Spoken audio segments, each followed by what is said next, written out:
माँ तो माँ होती है, रुला देने वाली एक हिंदी कहानी। हेलो माँ, मैं राजू बोल रहा हूँ। कैसी हो माँ? मैं ठीक हूँ बेटे। ये बताओ तुम और बहू दोनों कैसे हो? हम दोनों ठीक है माँ, आपकी बहुत याद आती है। अच्छा सुनो माँ, मैं अगले महीने इंडिया आ रहा हूँ तुम्हें लेने।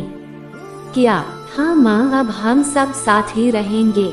नीतू कह रही थी माजी को अमेरिका ले आओ, वहाँ अकेली बहुत परेशान हो रही होंगी। हेलो, सुन रही हो माँ? हाँ हाँ बेटे। बूढ़ी आंखों से खुशी की अश्रुधारा बह निकली। बेटे और बहू का प्यार नस नस में दौड़ने लगा।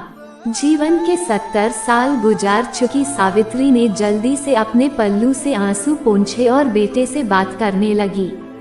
पूरे 2 साल बाद बेटा घर आ रहा था। बूढ़ी सावित्री ने मोहल्ले भर में दौड़ दौड़ कर ये खबर सबको सुना दी। सभी खुश थे कि चलो बुढ़ापा चैन से बेटे और बहू के साथ गुजर जाएगा। राजू अकेला आया था। उसने कहा कि माँ, हमें जल्दी ही वापस जाना है, इसलिए जो भी रुपया पैसा किसी से लेना है वो लेकर रख लो, और तब तक मैं किसी प्रॉपर्टी डीलर से मकान की बात करता हूँ। मकान? माँ ने पूछा। हाँ माँ, अब ये मकान बेचना पड़ेगा, वरना कौन इसकी देखभाल करेगा? हम सब तो अब अमेरिका में ही रहेंगे। बूढ़ी आंखों ने मकान के कोने कोने को ऐसे निहारा जैसे किसी अबोध बच्चे को सहला रही हो।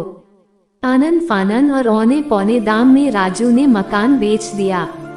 सावित्री देवी ने वो जरूरी सामान समेटा जिससे उनको बहुत ज्यादा लगाव था।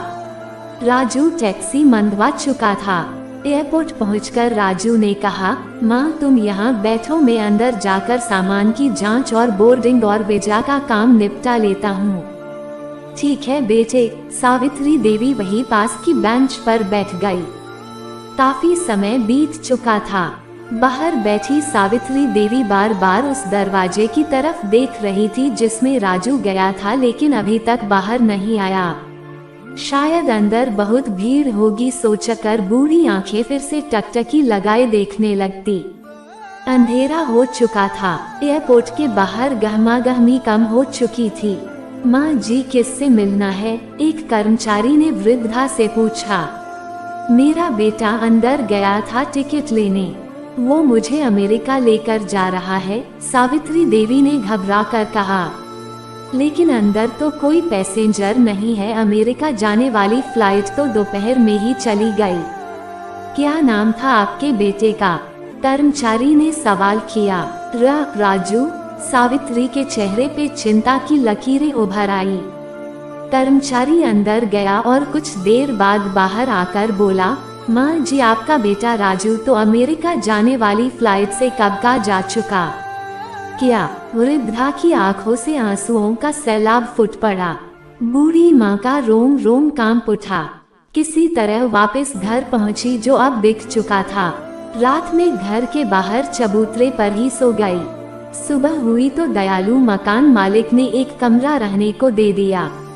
पति की पेंशन से घर का किराया और खाने का काम चलने लगा।